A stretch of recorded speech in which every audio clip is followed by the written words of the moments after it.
And oops. Okay. Yeah, I'm okay.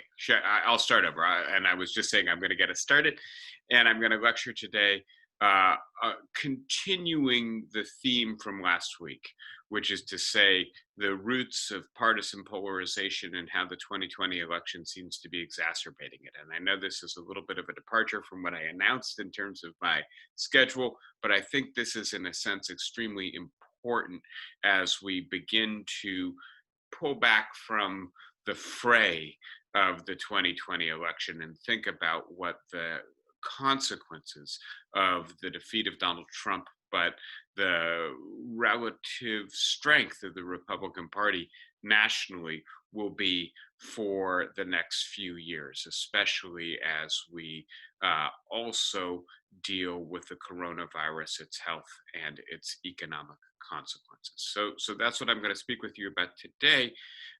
Before I do that, and in order to do that, let me get my PowerPoint loaded and then start talking with you for just a moment about Thanksgiving. And we've spent a lot of time together over the last 6 months talking about the election and American politics and the pandemic and its economic consequences. And mainly, it's been sobering stuff. And I'm not one to look for the silver linings in bad news. I think, in a sense, we do ourselves a disservice if we don't understand as honestly and as penetratingly as possible the challenges we face in our historical moment. But we did just celebrate Thanksgiving. And I do think we have many things to be thankful for. But the one that I want to concentrate on today is the fact that there has been real scientific advances that will, um, within, and the time frame is hard to be exact about, but let's say within the next year, allow us to much better control the pandemic that we're in the grips of right now. I'm certainly hopeful that it will be quicker than that, but we'll just have to see how quickly the new vaccines get approval, get dispersed, are made available, and begin to change the transmission of the virus and make it more like the flu, something that can be contained through regular vaccination.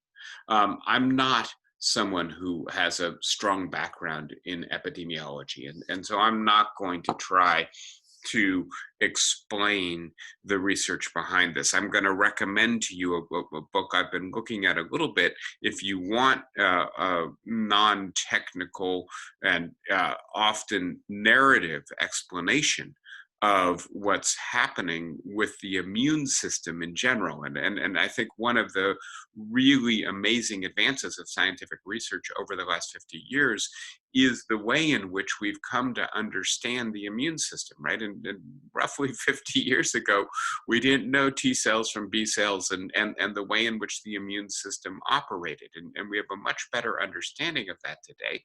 And at the same time, there have been real and substantial advances in the capacity to manipulate, splice, and engineer genes. And the research that we're seeing now that is generating, as you can see, a wide variety of vaccines, many of which are already in the late stages of approval. And of course, we've got the Pfizer and the Moderna and the AstraZeneca, though it's run into some trouble. But we've got 3 vaccines that look like they are in the final stages of being tested, showing a great deal of efficacy, and therefore likely to be approved soon, and then to bring the coronavirus in check, right? And so having said all that, I think we can, among other things, be grateful that research science has made these advances that have made it possible to develop vaccines much more rapidly than at any prior point in human history, and hopefully with greater efficacy and safety than really many people thought possible. Now, having said all of that, I also want to talk about my ambivalence about Big Pharma. So my true gratitude is for research science. And I have to acknowledge that it is big pharmaceutical companies that are employing the research scientists and funding the research, of course, with significant support from the government, and not just ours, but governments all over the world. But I do also have to say, right, these are the same companies that we're just learning some of the details about how they contributed to the opioid crisis, right? We've talked about this in the past before, but they clearly were deeply culpable in the abuse of some of their products. And of course, the Sackler family is perhaps the worst offender in this regard. But it's also the same industry that has kept drug prices very high in this country. And so I don't want to engage in unambiguous praise of the pharmaceutical industry, even when I'm praising the research that goes into the products that they are making for us. And it seems to me the big battle of the kind of coming months is going to be sure that the vaccine is widely and fairly available, right? And widely available is necessary for its efficacy. And we have to remember that we live in a globalized world. And so getting, quote, herd immunity in the United States is not enough. We need this to be globally dispersed. And at the same time, right, we also need it to be affordable. We need it to be not a burden on families, either within this country or in the developing world, to gain access to it. The fact that we are getting a president who is, I think, better at listening to the science and who will probably be more attentive to issues of fairness is obviously a good thing. And I think in the narrative of the Trump administration, one of the things, I should say the history of the Trump administration, one of the things we can give genuine credit for to Donald Trump and his administration was the rapid and full throttled investment in developing this technology. So there's my moment's gratitude, and then back to the big topic for the lecture today, which is trying to get a deeper understanding of the consequences of deepening partisan polarization, its roots as well as its implications, in particular in light of what's happening in 2020 and as we now have 2021 firmly in sight. And of course, what's happening in the first and most dramatic instance is that the coronavirus pandemic is raging back in the United States. And although this looks grim, right? And I didn't break things down in terms of hospitalization, but the hospitalization rate is now climbing very quickly, and in many places in the country, again threatening to overwhelm our public health infrastructure. The fear is that this may not, in fact, be the plateau of this current peak. And obviously we see some signs, and this is a pattern that repeats itself, which is to say, as we see a steep increase in transmission, fear kicks in and people start taking the appropriate precautions, and then we reach a plateau, and then perhaps the virus declines, right? It's clearer still with the summer peak. The issue that is going to complicate things for the current late fall, early winter peak is, of course, the Thanksgiving holiday. and the fact that millions of Americans did travel. We don't know yet how that's going to affect the spread of the virus, but it seems highly likely that it is risky, that it means that the virus will move around the country. And then, of course, the way in which we celebrate Thanksgiving is by having indoor meals with people at close quarters not wearing masks. And there's certainly a good indication that many people didn't do that this year. But unfortunately, it does seem that some, in fact, did, and that the result will likely be yet more transmission. And so there are public health officials who are predicting that before February, we may see a doubling of these numbers, which would be truly catastrophic. And I'm about to connect this to the partisan polarization. I just want you to notice for a moment that the virus is incredibly widespread in the country right now. And of course, it is hitting red states and blue states with equal ferocity. And really, there's no place in the country that is safe from this right now. And that is going to further complicate our efforts in dealing with it, as we will not be able to triage or direct our efforts to the places where it's most intense, given that it's widely dispersed and increasingly intense quite ubiquitously. And I've shown you this before. I won't dwell on this, but part of what this reflects, and in particular, I'm saying that it is raging everywhere, but it's clearly uneven. And many of the places that have the worst outbreaks right now are also the places that have the least aggressive policies in place. And so we have a highly uneven policy regime in the United States, no national policy to speak of, certainly not a national mask mandate, certainly not national standards for when certain kinds of businesses need to be closed as a result, or restricted in their operations as a result of the degree of transmission of the virus.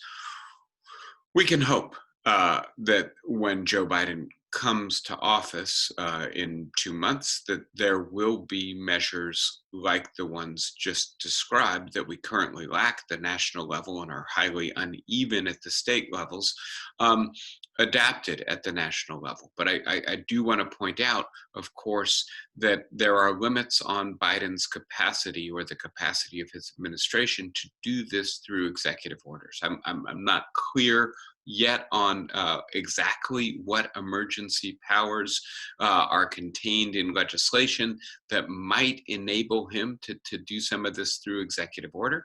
But clearly, a lot of this is going to depend on congressional cooperation, and that may hinge on the outcome of the Georgia special Senate elections. We'll talk more about that in a couple of minutes.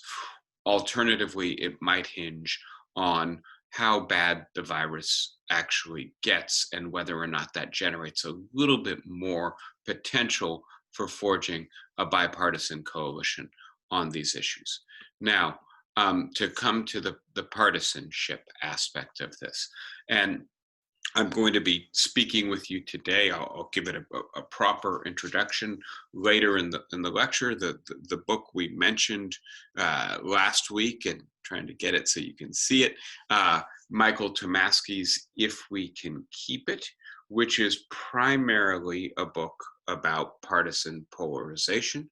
And there's a big narrative in this book, and the narrative essentially suggests that the United States has almost always been polarized, and that the primary root of our polarization is our racial history, that it started with slavery and extended to Jim Crow, and then the civil rights movement. But that for most of that history, the polarization of the people did not result in partisan polarization because the political parties were not ideologically coherent and sorted parties. And so let me unpack that for a moment.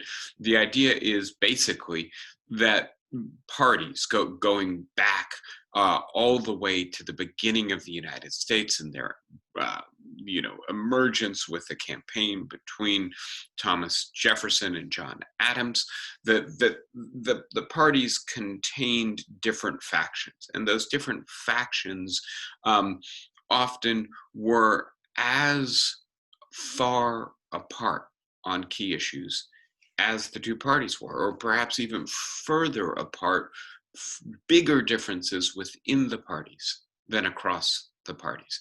And this was somewhat deliberate in the sense that many of the leaders of early partisanship in the United States recognized that if we became polarized around the issue, for instance, of the continuation of slavery, and that overlapped with a split in parties, it was likely to tear the country apart. Of course, that did eventually occur, but the fact that we held together for the better part of a century is explained by a variety of historians and political scientists as having to do with the deliberate effort to compromise and to organize political parties so that they didn't directly compete on the issue of slavery. And that Tomasky also illustrates that, in a sense, we are not inclined to pay as much attention to this history as we should, because the historical epoch in terms of partisanship that immediately precedes our epoch is an epoch of peculiar, anomalous, bipartisan cooperation, of the post-war consensus. And he suggests that this is an anomaly rooted in structural conditions, in particular in the shared experience of the Great Depression and World War II, and the way in which it becomes very hard to demonize one's fellow citizens when one knows that they have suffered in the same way that you have suffered in the Depression, that there were more urgent experiences unifying us than there were experiences dividing us. And at the same time, right, the experience of World War II was of people being plucked from wherever they came from and put in trenches in Europe and Asia and forced to fight side by side with people with whom you had no real idea whether you shared or didn't share their politics. There were much more important things to think about, right? And then when you came home from the war, it made it much more difficult again to think of your partisan rivals as your enemies, right? You knew what an enemy was. The Nazis were enemies, not Republicans or Democrats, right? And so the third aspect of the peculiar alignment that occurred in the 30, 40 years after World War II was the Cold War.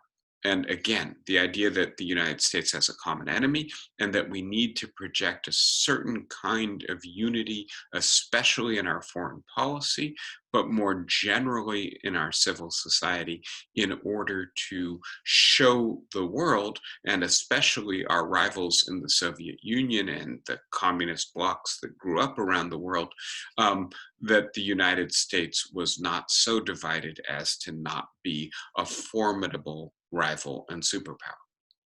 Now, having said all of that, I'm going to pivot back to where we were just a moment ago, thinking about COVID.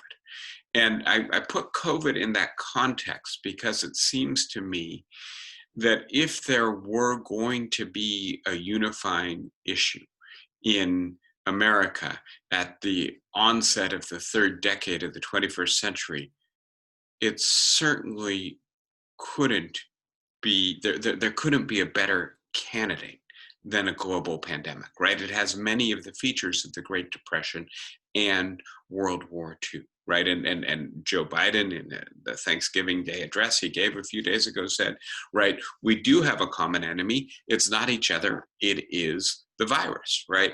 But unfortunately, it appears that this has not worked to unify us. And the data that I'm showing you here from a recent study done by a few psychologists who are interested in the underlying psychology of Republicans and Democrats, took COVID and the pandemic policy debate as the focus of their research in order to get at some of those underlying issues. I'm not going to talk about the underlying issues today, but focus instead on what you're seeing here.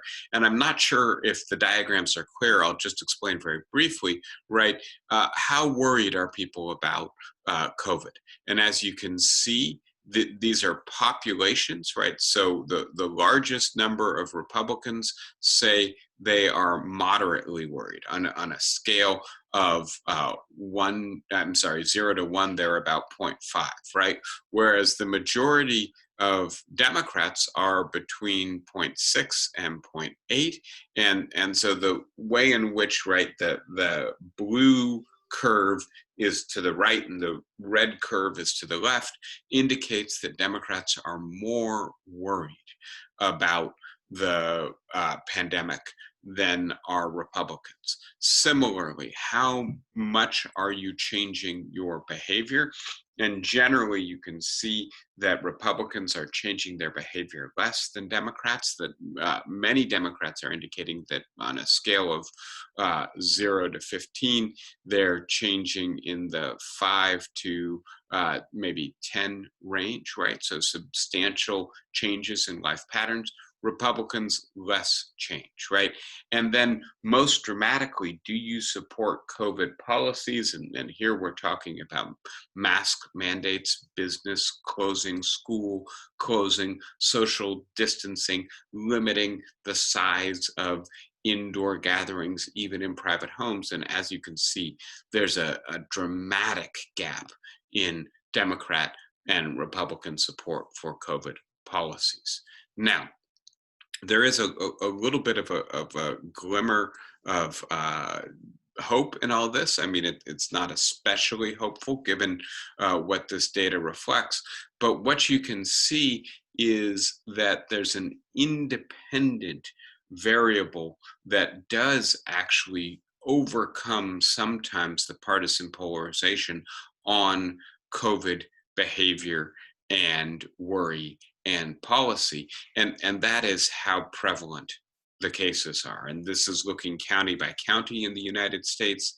And as cases get more prevalent, you can see independently of party, people get more worried, people change their behavior, people become somewhat more supportive of public policy that responds to the virus. But having said all of that, this is pretty sobering, right? It's not until it's a matter of life and death. It's not until the virus gets very close and people in your county are being hospitalized in substantial numbers that the divide in partisan responses to the virus is overcome or mitigated, right? And so when we think about partisan polarization, we're not just talking about can we talk to our friends or neighbors or colleagues or relatives who have a different partisan perspective from the one we have.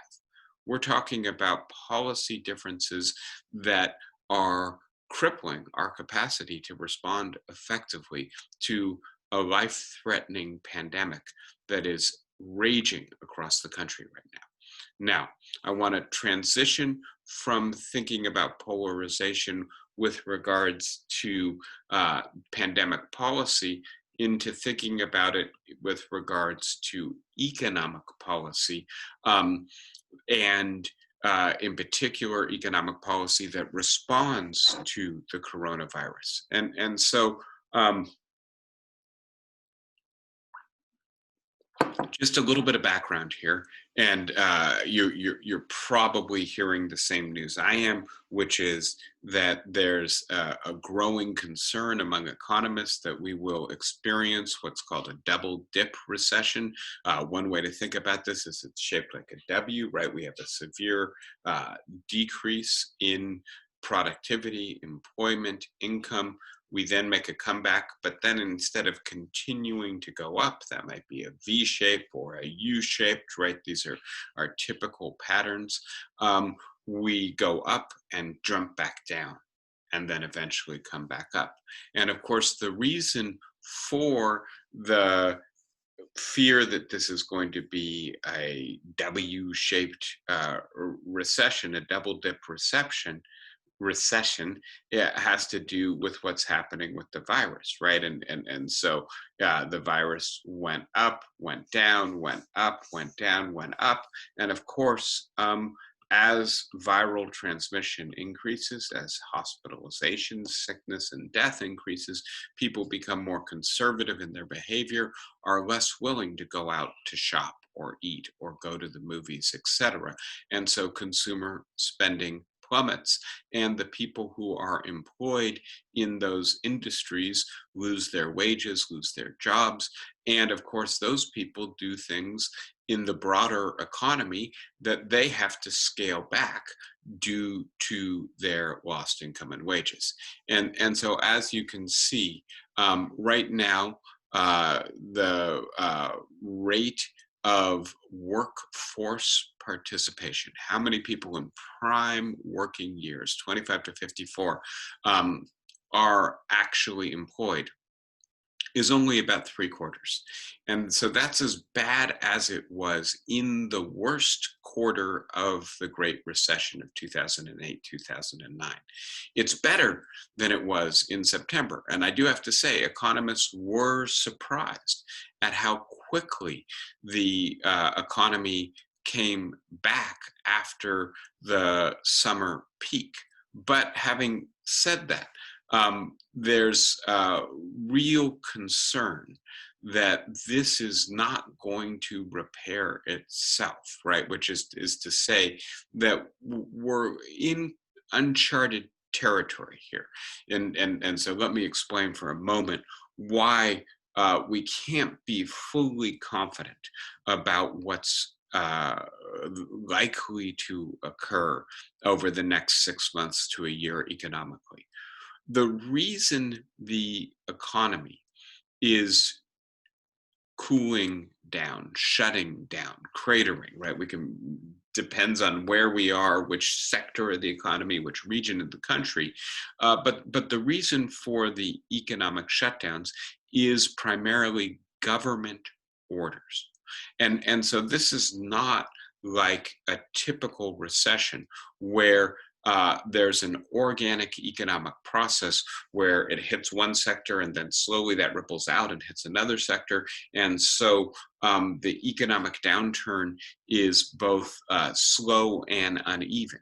When the government says all businesses of this kind must stop today, right, you get a sudden closure of an entire sector of the economy. And frankly, that's not anything economists have really modeled before. And so we don't know very well exactly how this is going to play out once those orders go away, right? How quickly will the economy bounce back? But the concern is that as this goes on, as we're into a second dip, and I'm about to get to economic policy, I want to give you some information first. So we've got some shared sense of the economic conditions that we want policy to respond to. But the question of whether or not policy should assume a rapid bounce back is one where we're really gambling if we get it wrong, right? And if we say, okay, well, because the government shut the businesses down, we can assume as soon as those orders are lifted, those businesses will bounce back. And one of the things we know is that more and more businesses are closing, that many businesses relied in their ability to stay open in the first 6 to 9 months of the virus on governmental programs that are now expiring. I'll get to that again in a moment, but that this has not been a bounce back that is purely dictated by the laws of the economy.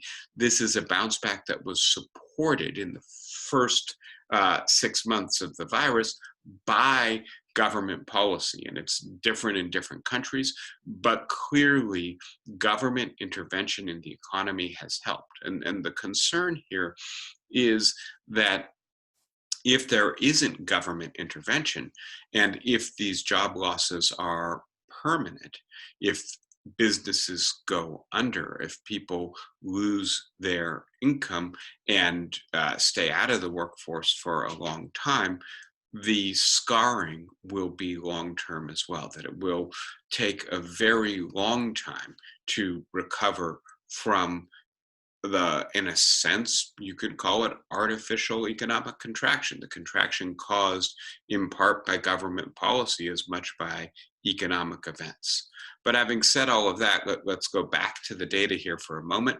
And the next thing we see is that the rate of long-term unemployment is going up quite dramatically, right?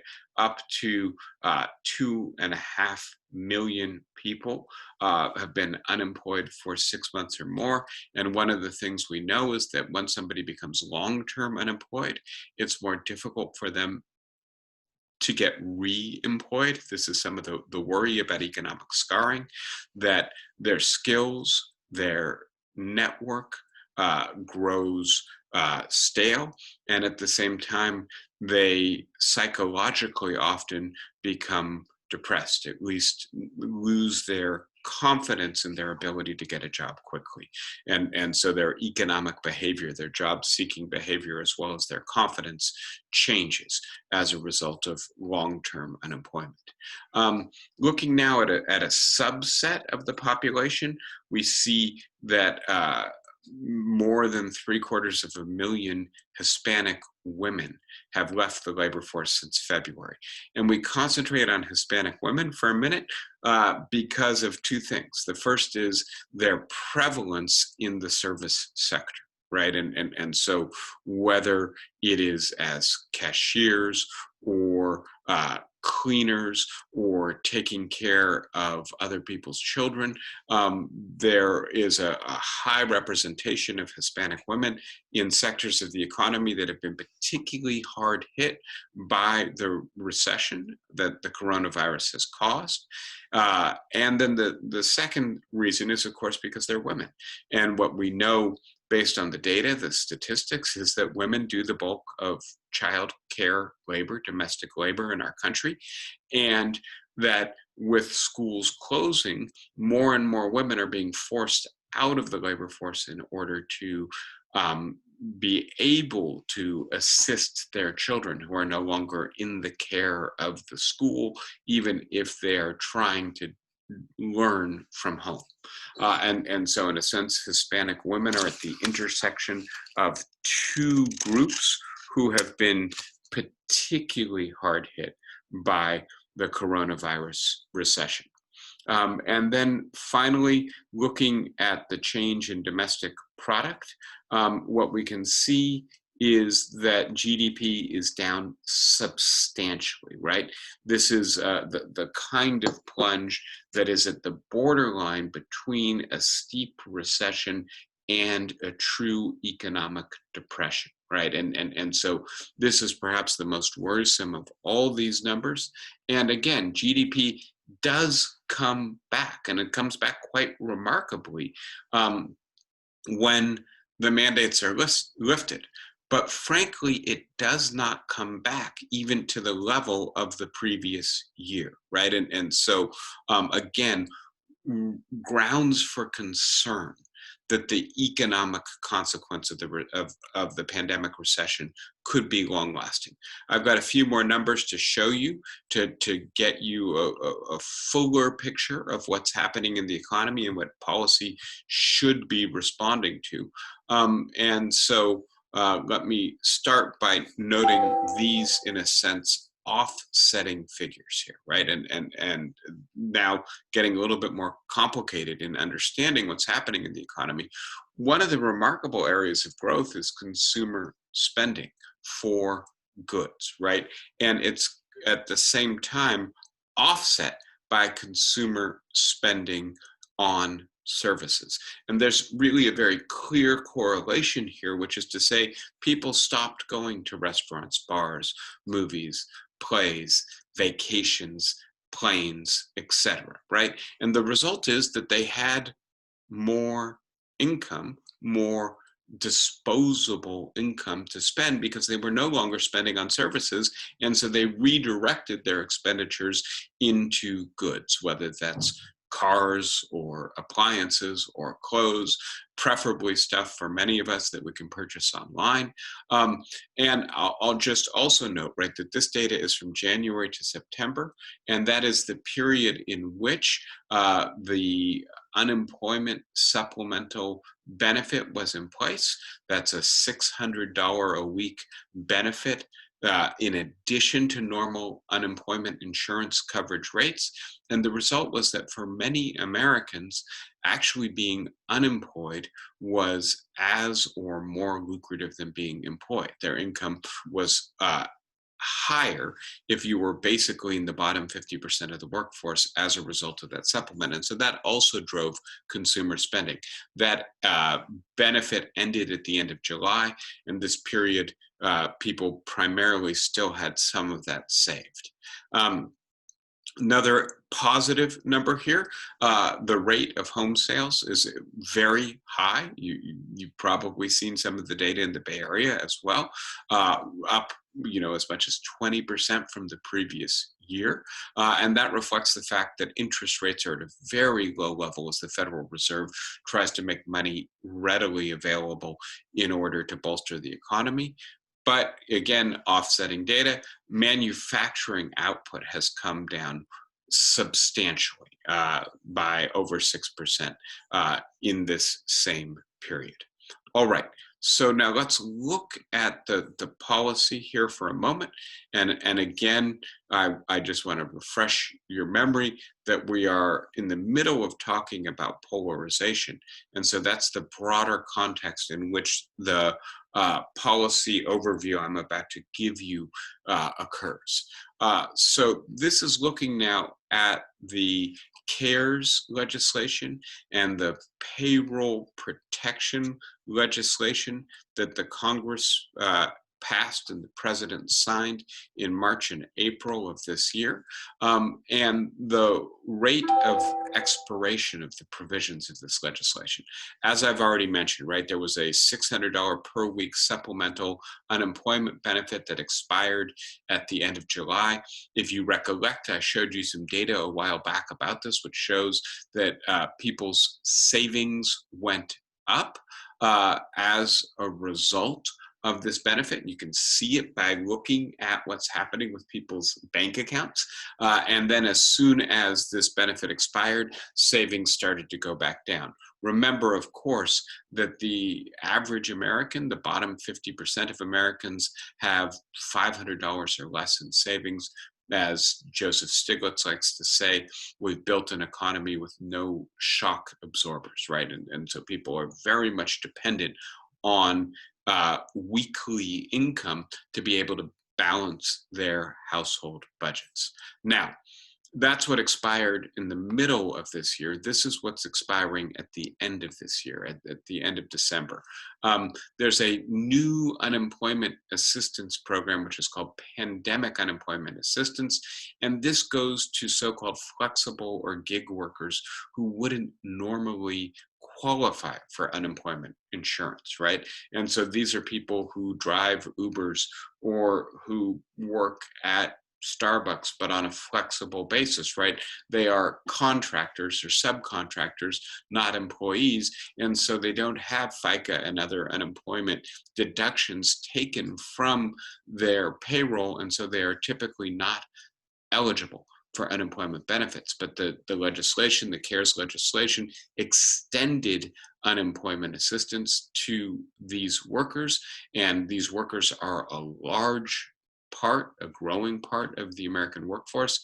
Some estimates indicate that as many as 40% of the new jobs created in the United States over the last 4 years have been in this sector. And so people who would not qualify for unemployment benefits will not qualify for unemployment benefits after the end of December. There's also this emergency unemployment compensation in the legislation. For those of you who remember back to the Great Recession, 2008, 2009, 2010, Congress repeatedly extended the cutoff of unemployment benefits, where standardly unemployment benefits only last for half a year, right? But if you remember back to the Great Recession, Congress ultimately extended benefits to 100 weeks in recognition of the fact that this was not a good, healthy economy in which half a year was enough time to find a new job. And similarly, in the CARES legislation, Congress granted an extra 13 weeks of benefits to workers, but that expires at the end of December. And clearly, many workers, if you're listening to the news and you hear about a benefits cliff approaching at the end of the year, this is the primary thing that people have in mind, right? Which is to say that unemployed people will lose their unemployment benefits without an extension of the emergency unemployment compensation provision of the CARES legislation. Next issue in terms of unemployment support, and I'm sorry it's so fine-grained, but I want you to understand the different policies that are at stake here, is what's called federal support for extended unemployment benefits. And so just a little bit of background, unemployment benefits are administered by the states, right? And so different states have different levels of unemployment benefits, different criteria for qualification, different periods in which you can receive unemployment insurance. And many states have provisions in their legislation which says if the unemployment rate is over a certain figure, usually 6-7%, then unemployment benefits can be extended, right? There's not the 26-week cap. The issue is, right, so many states have this provision, and most states finance 50% of their unemployment benefits. Again, the CARES Act basically said the federal government would handle the other 50% in states that were allowing workers to go over the 39-week limit. Right now, we've got about 400,000 workers at that level, but we can expect to see that balloon in the near future. And we know that states don't have the borrowing capacity that the federal government does. Most states operate with mandatory balanced budgets, and so tax revenues have come way down. Many states depend on revenues from restaurants and hotels and airports significantly in their budgets. You know, we looked in the past at the different revenue mixes in different municipalities in different states and how that matters. But all this to say, the feds step in to backstop the states when there is a recession because states don't have the capacity to borrow. And it's extremely important to the overall delivery of unemployment benefits that the states not run out of resources for their workers. Finally, and this one has been in the news a fair bit because there's some question about whether or not this was necessary or discretionary, and if it was discretionary, whether it was an active effort to sabotage the incoming administration. Part of the CARES bill gave money to the Treasury to loan to the Federal Reserve, to allow the Federal Reserve to loan that money in turn to states, local governments, and medium to large sized businesses. And this is to forestall what's called a liquidity crisis. If lenders lose confidence in states or businesses' capacities to pay back loans, the Federal Reserve is standing in the background to say, we will cover you. And that actually gives confidence to lenders. And one of the big questions here, and this is to get to, I think, the core issue on partisan polarization with regards to all of this.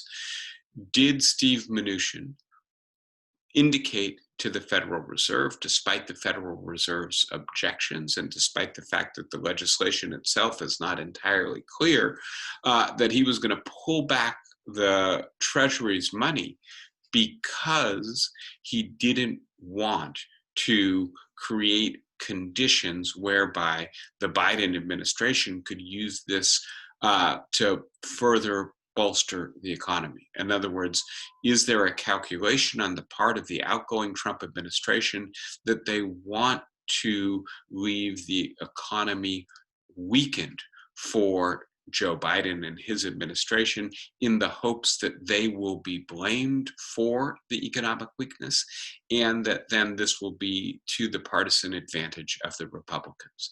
And now thinking about this for a moment from the perspective of partisan polarization,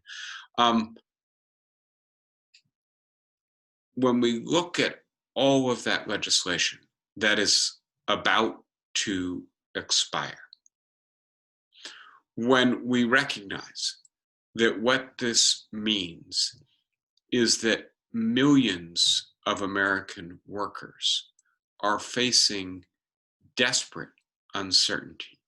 There are estimations that as many as 40% of Americans are either right now behind on their rent or do not know that they are going to be able to pay their rent for the remainder of this year. And of course, it's hard to imagine being rendered homeless once the moratorium on evictions that's in place in so many states, but also expires in December, is no longer in effect, being rendered homeless in the winter during a pandemic. It's just an obvious humanitarian disaster. The fact that our Congress is completely stalled, right? We look at this legislation, and it may be that there are aspects of it that we think are overly generous. For instance, did we need to provide $600 per week? Would $400 have been enough, right? There's room for negotiation, compromise on these issues, but clearly it is in the interest of the most vulnerable in our society. But not only the most vulnerable, also the economy as a whole, and hence everyone in our society, that we continue these essential programs. And yet, right, we've been stalled now for almost 6 months in negotiations. And the concern is that now that Joe Biden has won the presidency, it may remove the incentive for Republicans to negotiate in good faith about the best legislative response to the pandemic-caused recession, in the hopes that Joe Biden will be blamed and that they will then be able to reclaim the House in 2022 and the presidency in 2024. That is the worst kind of hardball politics. And the concern is that this is what our current level of polarization is producing, a world in which there is no room for compromise, for bipartisanship, for a party to basically say this may be in the short term to our strategic detriment, but it's good for the country and therefore we will do it. It is, by the way, good for our constituents as well, and we have some responsibility to do those things that are good for them. And I just want to point out to you, right, this is a document we've looked at before, that in particular, the last recession, right, which is that Great Recession, 2007, 2008, 2009, when we started to recover from that recession, the income gains were incredibly skewed to the top 1%, right? 95% of the new income that was made in the years of the first few years of recovery went to the top 1%. 99% of the population had to fight over 5% of the income growth during the first few years of that economic expansion. And I do think, right, that this is part of the reason that the Democrats lost red America. It's because they were in charge during an economic recovery in which a large sector of the population saw its economic interests completely neglected.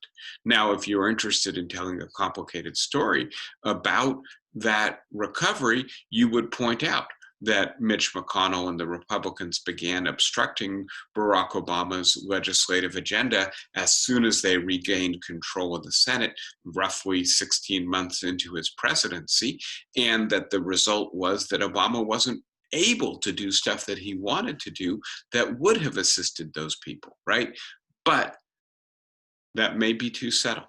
That may be too nuanced. Unfortunately, what many Americans saw was a president who shepherded in a recovery that exacerbated inequality as opposed to addressing it. And the concern here is we're seeing this already now.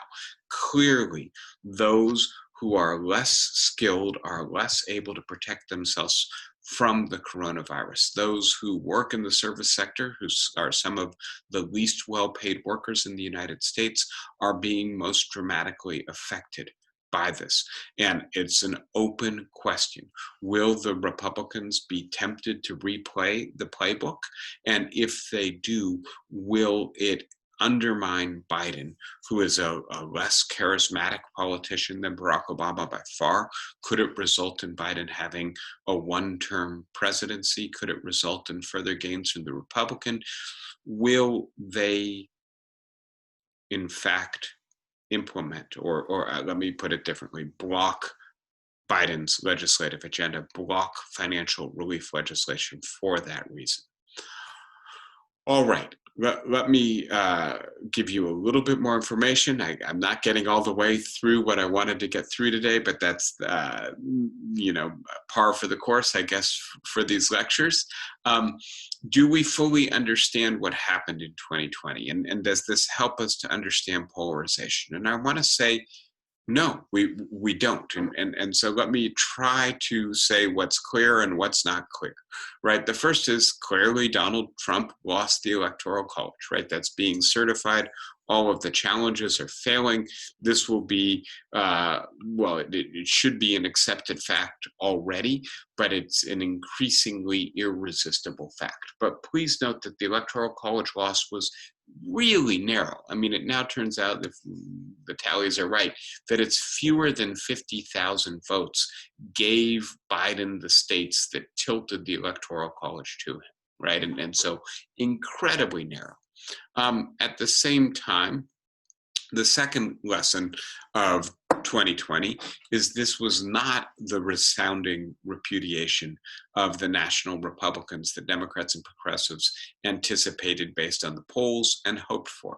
Especially at the state level, the Republicans actually did very well, right? And will be in the driver's seat for redistricting in the majority of states where there is partisan redistricting. And I just want to say, and there's a good article in the New York Review this issue by Michael Tomasky, whose book I'm about to talk with you about, who I think lays out very nicely why the hopes were so high. It's not just that the Democrats wanted to regain control of the tools of governance and the implements of legislation. They saw the opportunity, if they controlled the Senate and the House and the presidency, to perhaps undo some of the logjam in American politics and perhaps to force the Republicans to become a more modern conservative party, to force them to pay the price of what they have fallen in line with for the last 4 years under Donald Trump. And so the hopes were very high, but clearly that did not come to pass. And instead, the Republicans actually did quite well, retaining for the time being control of the Senate, and as I say, consolidating their position at the state level, actually eroding the Democratic lead in the House of Representatives. And so what happened here, as I've said to you before, I think is best viewed as offsetting waves. There was a genuine blue wave for Joe Biden. It now is clear he got over 80 million popular votes, absolutely shattering the record of any previous presidential candidate. But Trump also did very well, and it appears he did well by mobilizing a large number of voters who rarely vote, who come out for Trump but don't come out for other voters. And so in a sense, we had simultaneous red and blue waves. So now, to get down to brass tacks, I want to look at the voters who are ticket splitters, right? That's to say people who voted for Joe Biden, but still voted for Republicans down ballot. And until we understand them, I don't think we fully understand what happens or happened in this election. And I'm going to be clear. We may not understand them for years to come, right? We're going to have some more detailed exit poll data in the next 6 months to a year. But frankly, until we see how they vote, if they vote, in the next election and the election after that, we won't really understand what happened in this election. But having said that, let's say a little bit about where they were. And these seem to be primarily suburban voters, as far as we can tell. These are the white women and the better educated whites in the more diverse suburbs where people were repelled by Trump's divisive rhetoric and anti-immigration stance and allergy to science, et cetera, right? And so that did happen, but it does also appear that many of these voters, although they voted for Joe Biden, did not fully trust the Democrats. At least that's one interpretation of what happened here, right? And so they were convinced that if they gave the Democrats all the power, they would implement a radical leftist or progressive agenda. And therefore, although they voted against Trump, they voted for Republicans for the Senate and for local offices and sometimes for Congress as well. That's one interpretation, right? And this seems to be the interpretation that is dominant these days. And this is an interpretation that Michael Tomasky favors. The New York Times seems to be writing a lot about this as well. But I would point out to you that the evidence at this point is purely anecdotal. We really don't know. And so I just want to suggest a different interpretation of this. And this is an interpretation I'm building on a book I've spoken with you about before, Democracy for Realists by Christopher Achin and Larry Bartels. And in this book, they give, I think, a very compelling account of the slow evolution of the South in the middle of the 20th century, or the last third of the 20th century, away from the Democratic Party, which of course it had been solidly Democratic for almost 100 years after the Civil War, through the civil rights legislation. But when the South shifted for the Republicans, it didn't happen all at once, and it didn't happen uniformly.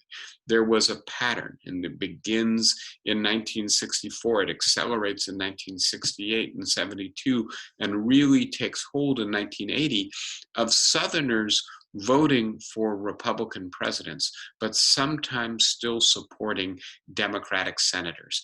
And what Akins and Bartel point out is that if partisanship is best construed as an identity as much as a policy position, it speaks to who you are politically.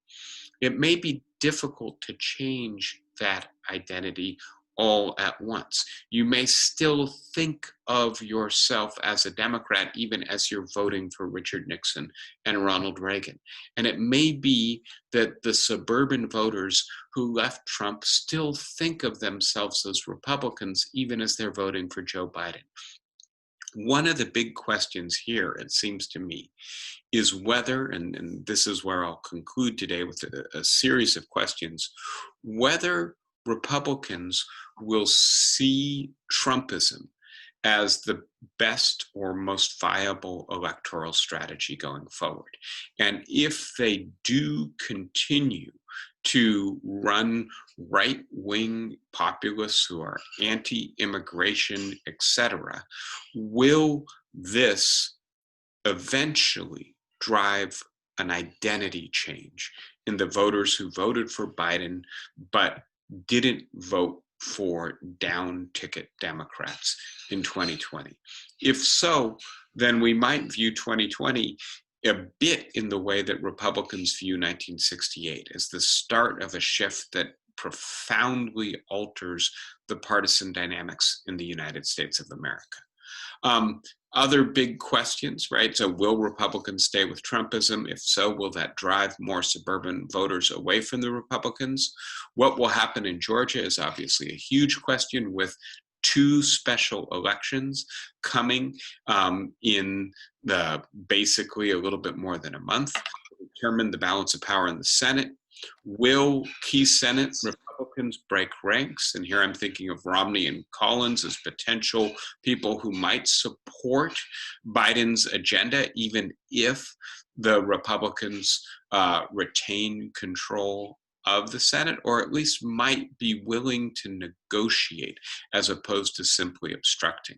And on the other hand, will the Republican obstruction of all recovery legislation be endorsed as good politics by Mitch McConnell and the Republican leadership? And finally, can the Democrats, if that's the path the Republicans take, mount an effective political response? And all of this is to say that the stakes for polarization in 2020 are very high.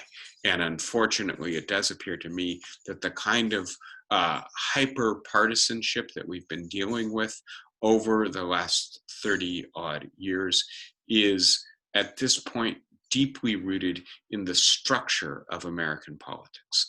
I will stop there, and I imagine you must have some questions. Who wants to start us out? Oh, I'm sorry. Anne, go ahead, but let me, I'm gotta unmute everyone. So just beware of background noise, please. Okay, Anne, go ahead. Yeah, I put mine in the chat.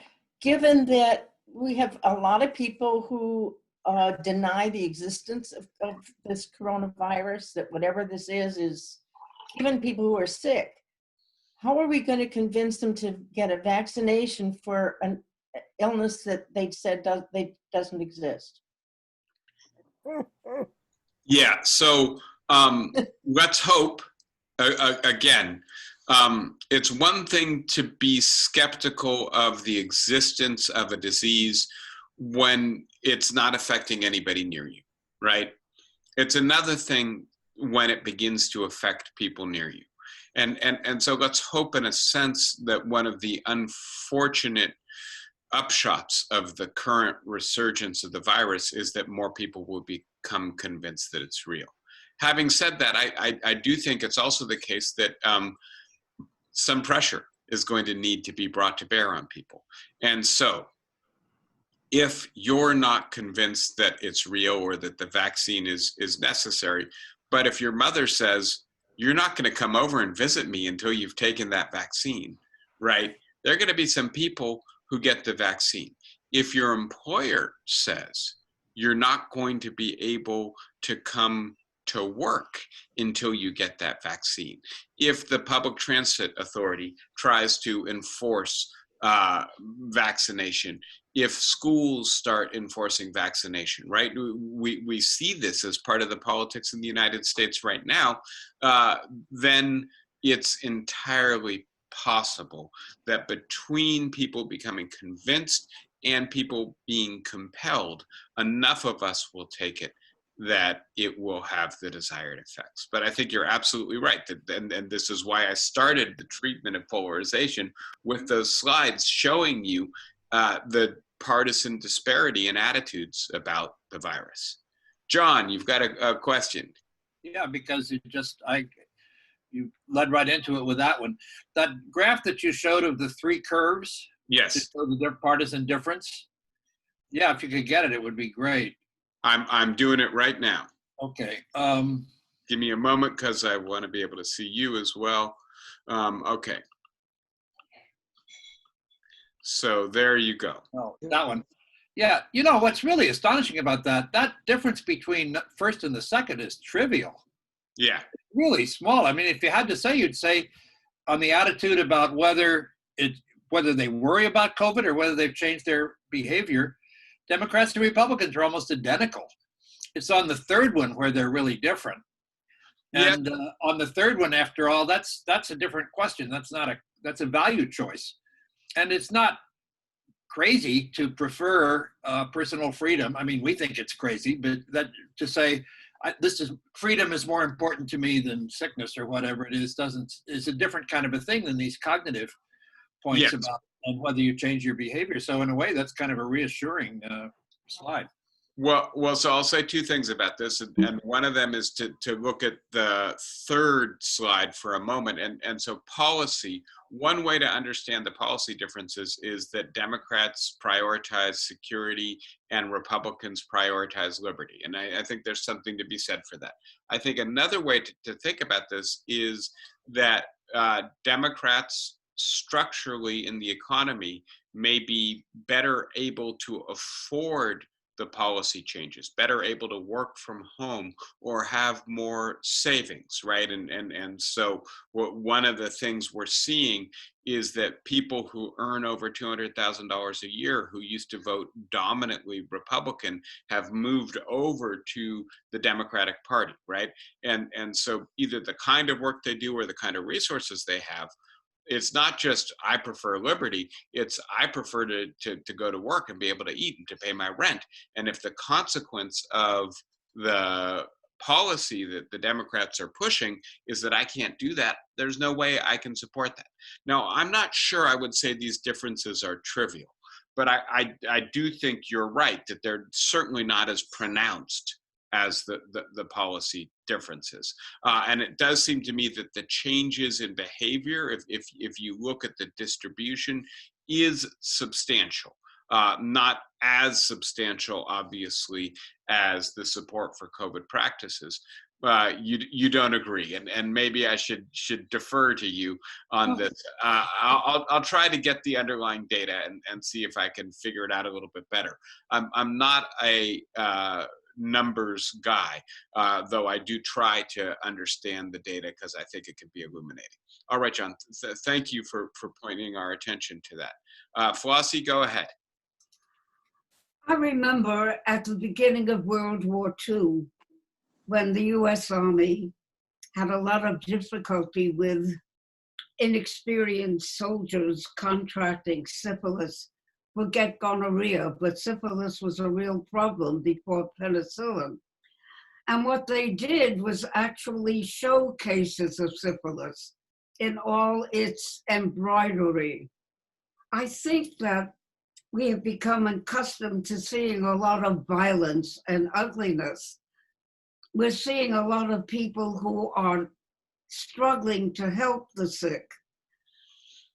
I think if we see someone in the last throes of the COVID, or more than that, those who have recovered and are still so damaged that they have to go back to their positions and see how worn out they have become, that might make a difference. It's a long shot, but it's a possibility. The other thing I hope for, and it may be counterintuitive, if Biden is not so charismatic as we might hope, he has still brought together a good part of the population. And I'm hoping that somehow our vice president can enter the act and with her feistiness cuss out the Republicans more than Biden does. Both of them are pipe dreams. Yeah, interesting. And so to speak to the second point first, Biden seems in a sense to compensate for his lack of charisma by the way in which he just emanates decency, right? And so he may be very hard to vilify, and that might just help his administration to make the case. To come back to your first point, there is what we call a meme these days circulating on social media, which shows a person being intubated. Oh God! Yes. Right. If you think masks are uncomfortable, yes, think for a moment of what intubation is. Right. It's grim.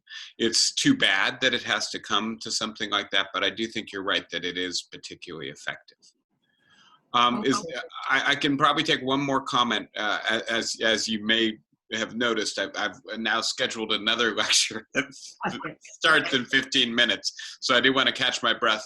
But does anybody have a final comment for today? You're going to let me catch my breath. Okay.